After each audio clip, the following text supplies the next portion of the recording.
berkumpul secara virtual dan kita melanjutkan kajian Arafah Mina. Mungkin pekan depan kita off dulu ya, karena suasananya Lebaran. Barangkali Bapak dan Ibu sedang ada tamu atau sedang silaturahim gitu ya. Jadi nanti pekan depan kita libur 1 hari, terus pekan depannya lagi insya Allah kita lanjutkan. Bapak Ibu yang dirahmati Allah, kemarin kita sampai di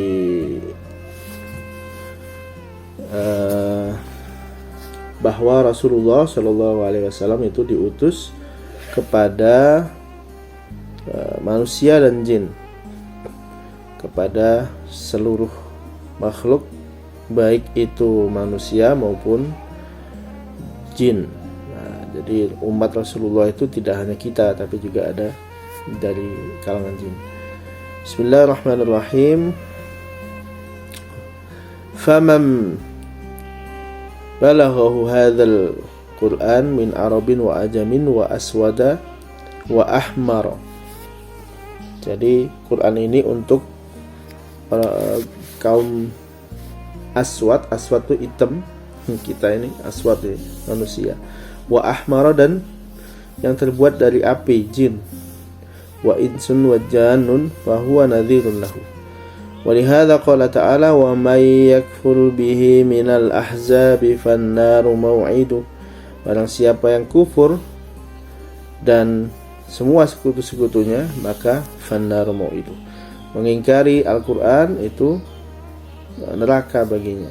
Faman kafara bil Qur'an mimman dzakarna fannaru maw'idu binasillahi ta'ala. Wa kama qala ta'ala, dan Allah berfirman, fadharni wa may yukadzibu bihadzal hadits sanastadrijuhum min haitsu la ya'lamuna wa umli lahum. Allah berfirman, biarkan saja, barang siapa yang mendustakan bihadzal hadits, dengan Al-Qur'an ini, sanastadrijuhum, akan aku beri istidraj, akan aku lulukan, diulur-ulur, dimanjakan. Nah, maka ini nama istidraj itu begitu ya. Dari kata-kata istidraj itu dari surah Al-Qalam ini ya, surah Nun. Menjadi kita kenal istidraj. Orang yang enggak sholat tetap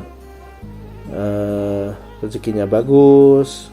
Orang yang enggak sholat tetap dapat kehidupannya kok bahagia ya. Sedangkan mungkin kita yang sholatnya rajin, ngajinya rajin, ternyata masih aja diberikan ujian nggak selesai-selesai ya. Nah, teman-teman yang di Hong Kong itu majikannya nggak pernah sholat, tapi malah duitnya banyak ya. Maka sanastadrijuhum, diberi istidraj min haitsu la ya'lamun, mereka nggak ngerti, tapi wa umli lahum, dan diulur-ulur. Waqala Rasulullah sallallahu alaihi wasallam buistu ilal ahmari wal aswad. Rasulullah bersabda, aku diutus kepada bangsa yang hitam dan bangsa yang merah. Qala Mujahid, yakni al-insu wal jinnu. Nah, ditafsirkan oleh Imam Mujahid bahwa yang dimaksud ahmar dan aswad, ahmar itu merah, aswad itu hitam. Yang merah itu insun wal jinnu, dan jin. Fahuwa salawatullah wa salamuhu alaihi Rasulullah ila jami'is saqalain. Maka salawat dan salam kepada Rasulullah, kepada yang diutuskan Rasulullah ila jami'is saqalain, kepada dua makhluk yang terbesar di muka bumi ini. Nah, ini masih pembukaan ya, masih muqaddimah dari kitab Tafsir Ibnu Katsir. Muballighan lahum anillahi ma auhahu ilaihi min hadzal kitabil aziz. Untuk apa? Untuk menyampaikan kepada sakalain, kepada makhluk yang terbesar di bumi ini, manusia dan jin. Untuk yang disampaikan apa? Ma auhahu ilaihi, yang diwahyukan kepada Rasulullah, min hadzal kitabil aziz, dari kitab yang mulia ini, yaitu Al-Qur'an. la ya'tihil batilu min baini yadayhi, yang tidak ada kebatilan di antaranya, wala min khalfihi, tidak juga dari belakang, tanzilun min hakimin hamid, yang turun dari zat yang memiliki sifat hakim dan hamid. Surah Fussilat ayat 42. Waqad a'lamahum fihi anillahi ta'ala annahu nabadahum ila tafahumuh. Kan kita tahu dari Allah bahwa kita wajib untuk memahaminya. Jadi akhlak kita kepada Quran itu tidak hanya sekedar dibaca, dihafal, tapi juga step selanjutnya adalah memahami isinya. Walaupun tidak harus urut ya. Kalau kita memahami isi nunggu hafal dulu atau nunggu selesai bacanya dulu, ya kapan selesainya ya. Umur kita dikalikan 10 aja itu belum tentu kita paham dengan Al-Quran. Apalagi umur kita yang sekarang ini. Apalagi kita sibuk dengan pekerjaan, sibuk dengan sekolah, sibuk dengan yang lain, sibuk dengan keluarga. Maka kita mengisi kehidupan kita dengan interaksi dengan Al-Quran, tafahumuh, memahaminya. Maka sering-sering kita, ya salah satu ikhtiar kita adalah membuat kajian ini itu sebenarnya menggugurkan kewajiban kita untuk ngaji ya. Walaupun hanya sebulan sekali, seminggu sekali, itu pun mungkin sambil lalu, ibu-ibu sambil masak juga boleh, gak kelihatan juga ya kan, sambil tiduran juga ada, bahkan mungkin nanti juga ada YouTube-nya gitu ya, nunggu YouTube-nya ya, bebas, gak ada yang marahin, kebutuhan masing-masing ya kan, gak ada yang mengharuskan, ini kesadaran kita masing-masing. Wa qala ta'ala, dan Allah berfirman, afala yatadabbaruna al-Qur'an, apakah kalian tidak mentadaburi, memikirkan Al-Quran, walau kana min indillah, kalau Al-Quran itu bukan dari Allah, lawajadu fihi ikhtilafan katsira, maka kalian akan menemui perbedaan yang banyak. Nah, inilah bedanya Quran dengan kitab yang lain, dengan buku yang lain. Buku yang lain ya, baru kita tulis satu buku, nanti sudah muncul pembandingnya membantah buku itu. Berarti ikhtilaf dong, ya kan? Buku yang lain misalnya begini, misalnya kita menulis buku bahwa bumi itu bulat misalnya. Lalu ada orang yang nggak cocok, bumi itu nggak bulat, bumi itu segitiga, bentuknya seperti piramida. Lalu orang itu nulis buku bumi itu piramida, udah ikhtilaf itu. Padahal baru satu tema. Tapi kalau Quran nggak ada ikhtilaf di dalamnya, maka Allah menggaransi kalau itu min ghairillah, bukan dari Allah, pasti banyak ikhtilafnya. Tapi ternyata Quran yang satu buku ini, mau kita ngaji di Afrika, mau kita ngaji di Australia, mau kita ngaji di Greenland, mau kita ngaji di Amerika, mau kita ngaji di Indonesia, mau di sudut-sudut bumi ini, di surau, di sudut-sudut desa-desa, Qurannya sama, tidak ada yang beda, tidak ada ikhtilaf di dalamnya. Sekali ada ikhtilaf satu huruf, satu harokat, sudah banyak yang bakalan protes. Ada banyak penghafal Quran yang bisa menjadi penjaga supaya Al-Quran ini tetap otentik, tidak ada ayat, tidak ada harokat, tidak ada huruf yang tertinggal. Saya dulu pernah ketemu sama teman saya nih, istilahnya dapat warisan gitu ya, sama nenek moyangnya mushaf zaman dulu. Mushaf udah tua gitu ya, warnanya kuning, dan di dalamnya ada kitab fikih, terus ada beberapa kitab ya, sama ada mushaf Quran ditunjukkan kepada saya. Lalu saya buka-bukalah Quran itu, saya ketemu beberapa ayat yang memang beda dengan yang saya hafalkan. Terus saya bilang, Pak, coba cari Quran yang terbaru.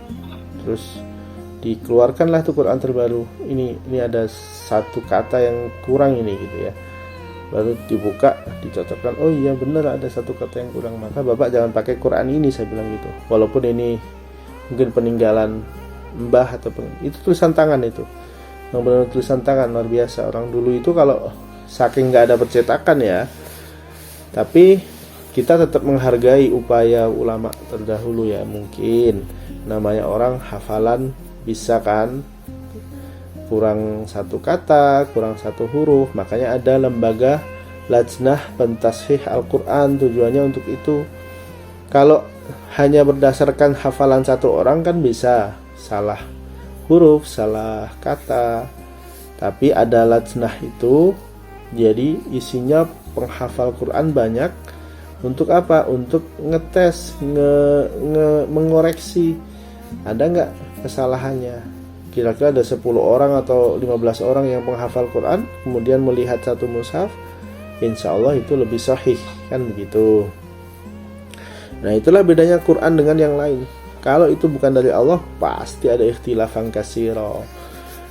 Sama dengan kitab umat yang lain, misalnya kitab Injil, kitab Bible ya, kitab Taurat, Torah ya, itu baru kita pindah daerah, belum pindah negara, pindah daerah itu udah beda.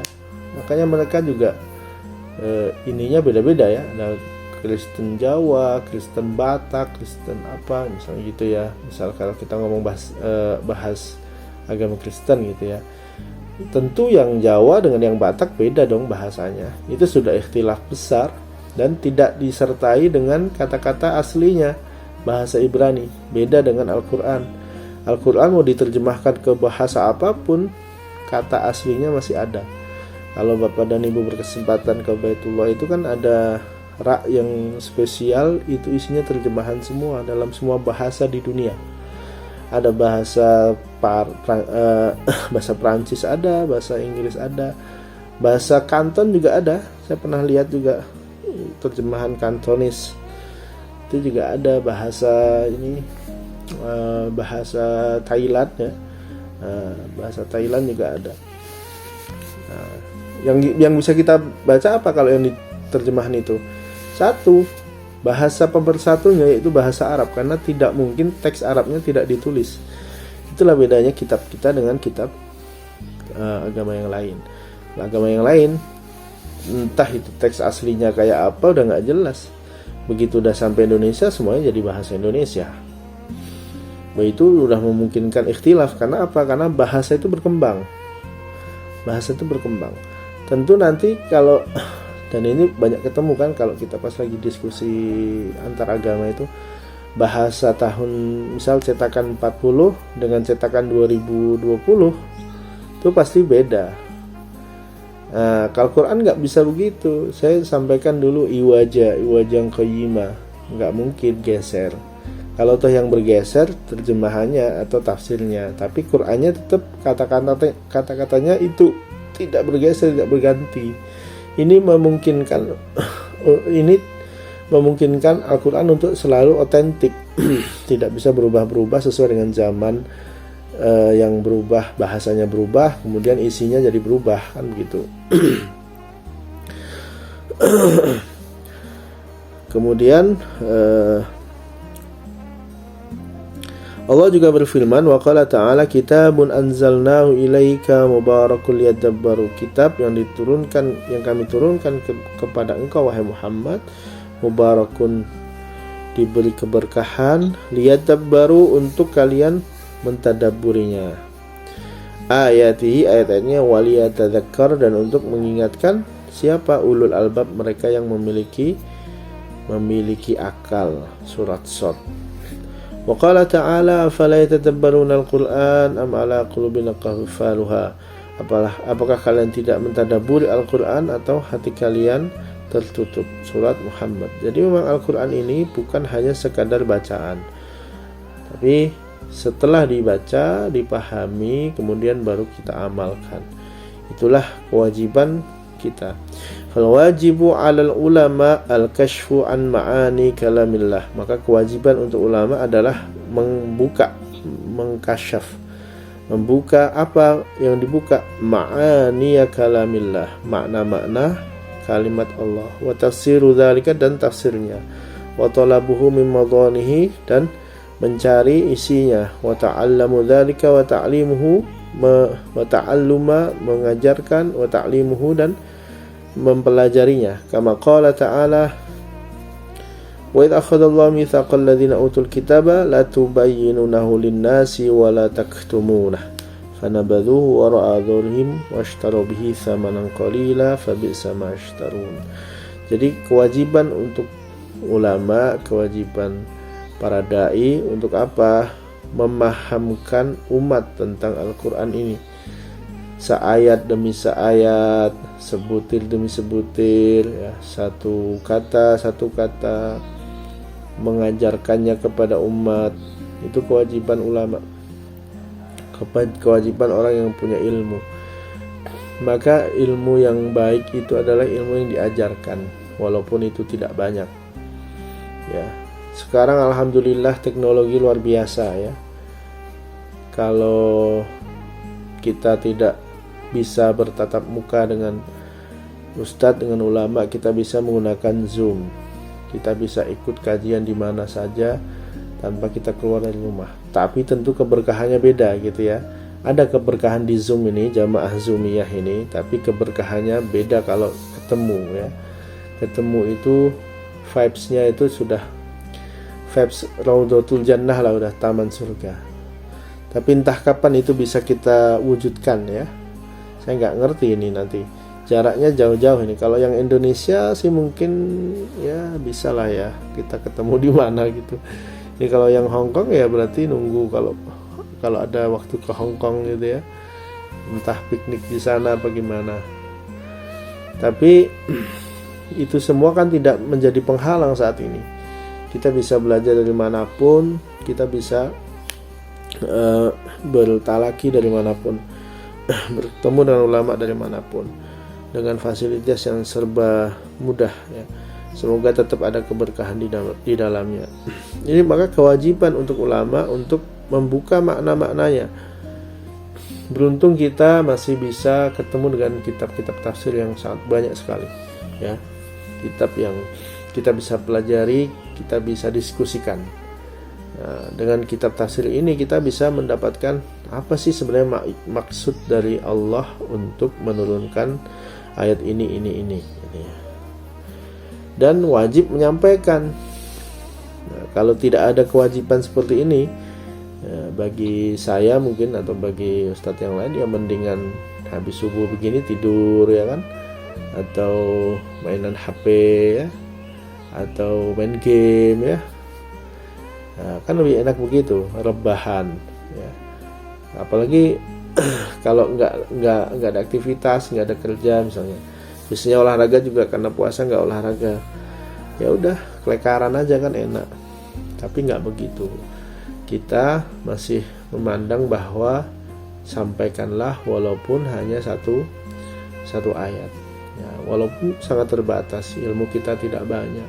Tapi dengan hadirnya kita itu membuat getaran rindu untuk belajar itu menjadi muncul, kan begitu. Kalau nggak ada kehadiran guru, nggak ada kehadiran mursyid, itu pasti semangat belajarnya nggak ada. Mau sehebat apapun kita belajar, tapi kalau tidak ada guru, tidak ada pembimbing, tidak ada orang yang bisa kita jadikan rujukan untuk bertanya, tetap tidak bisa, beda, semangatnya beda ya. Nah, menghafal Quran juga begitu, nggak ada ustadznya, cuma menghafal sendiri. Caranya banyak ya, pakai murotal bisa, pakai ini, tapi nggak ada gurunya. Satu, keberkahannya nggak ada. Yang kedua, semangatnya itu pasti kempes, karena nggak ada yang ngejar-ngejar ya, nggak ada yang digunakan sebagai target ya. Targetnya tuh gurunya. Kalau gurunya udah oke, saya lanjut hafalan ini, kan begitu. Nah, jangankan menyampaikan satu ayat ya, satu huruf aja udah bikin seneng ya. Huruf apa nih, misalnya huruf alif ya, alif sifon itu kan satu huruf itu Jadi kalau mau buka puasa kita dikasih alif sifon kan seneng ya, walaupun satu huruf. Dia dikasih roti ya kan, alif sifon, apalagi satu ayat begitu ya. Nah, ini kewajiban ulama. Wa qala ta'ala innal ladzina yashtaruna bi ahdillahi wa imanihim thamanan qalila ulaika la khalaqa lahum fil akhirati wa la yukallimuhumullahu wa la yanzuru ilaihim yaumal qiyamati wa la yuzakkihim wa lahum adzabun alim. Jadi sesungguhnya mereka yang menjual janji Allah dan keimanannya dengan sesuatu yang murah, maka bagi mereka tidak akan diajak untuk bercakap-cakap oleh Allah, dan tidak dilihat di hari kiamat, dan tidak dibersihkan dosanya, dan baginya azab yang pedih. Bapak Ibu rahimakumullah, jadi menjadi dai, menjadi ulama, menjadi ustadz itu kalau diniatkan untuk menjual ayat-ayat Allah, maka siksanya lebih pedih.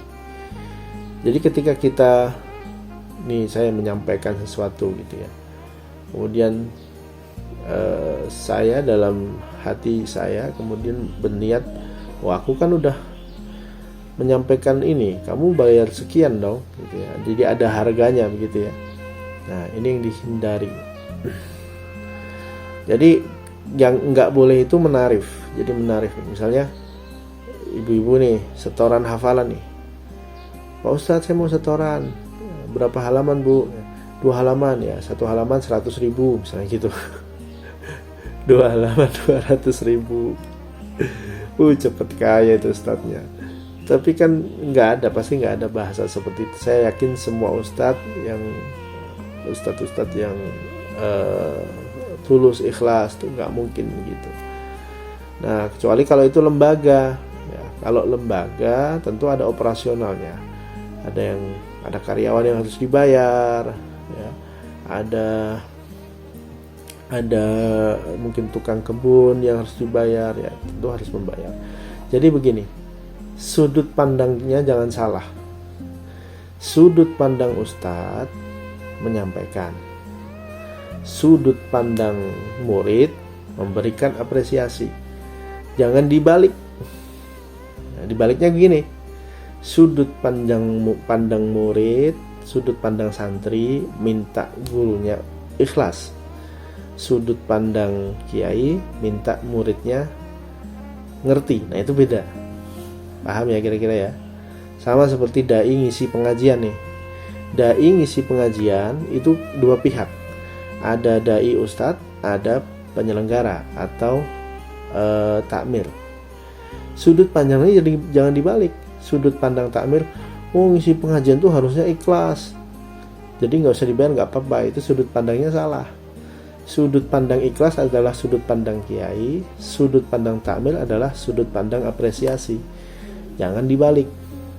Kalau dibalik salah juga. Misal ustadz ya, ustadz pakainya sudut pandang apresiasi. Wah, ini saya ngisi nih jamaah ada 1.000, kira-kira ya mungkin dapatnya 10 juta lah gitu. Nah, ini salah sudut pandangnya. Sudut pandang ustadz, sudut pandang ikhlas. Sudut pandang murid, sudut pandang panitia, sudut pandang apresiasi. Jangan dibalik. Kalau dibalik tatanannya agak riwah gitu ya. Yang takmirnya ngundang minta ustadznya ikhlas, yang ustadznya diundang minta takmirnya apresiasi. Jadi dua-duanya nggak ikhlas. Yang takmirnya kurang ngerti, yang ustadznya jadi nggak ikhlas. Kan itu salah sudut pandang namanya, gitu ya. Nah, orang ngundang biduan aja ada hitungannya, tapi biduan kan halal mereka ngasih harga.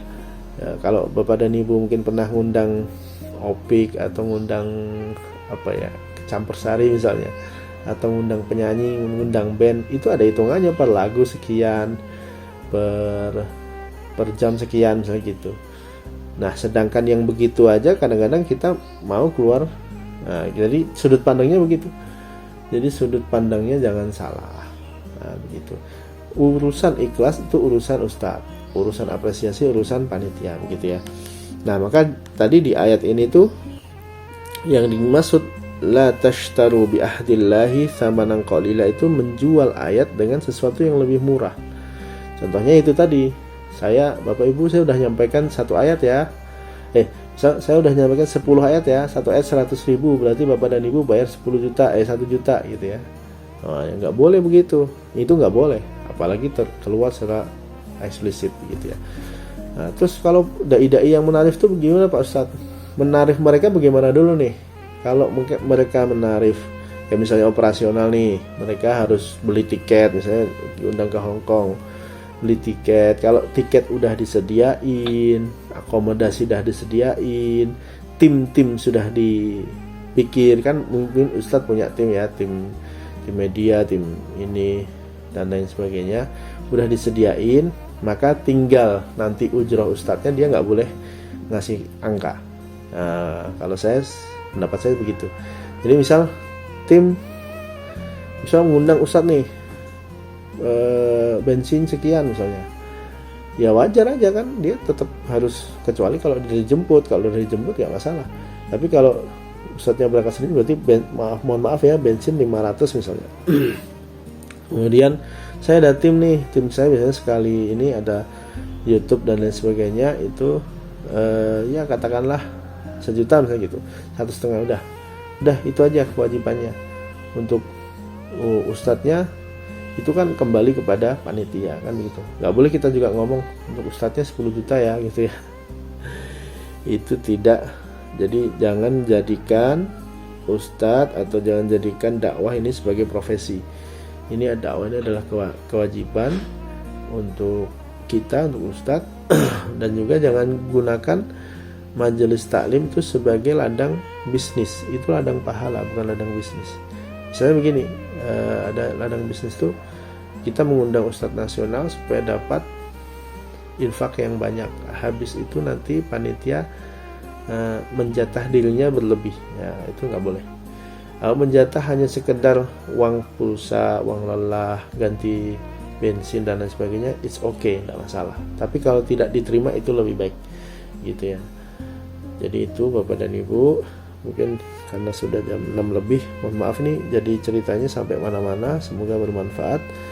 Billahi taufiq wal hidayah. Assalamualaikum warahmatullahi wabarakatuh.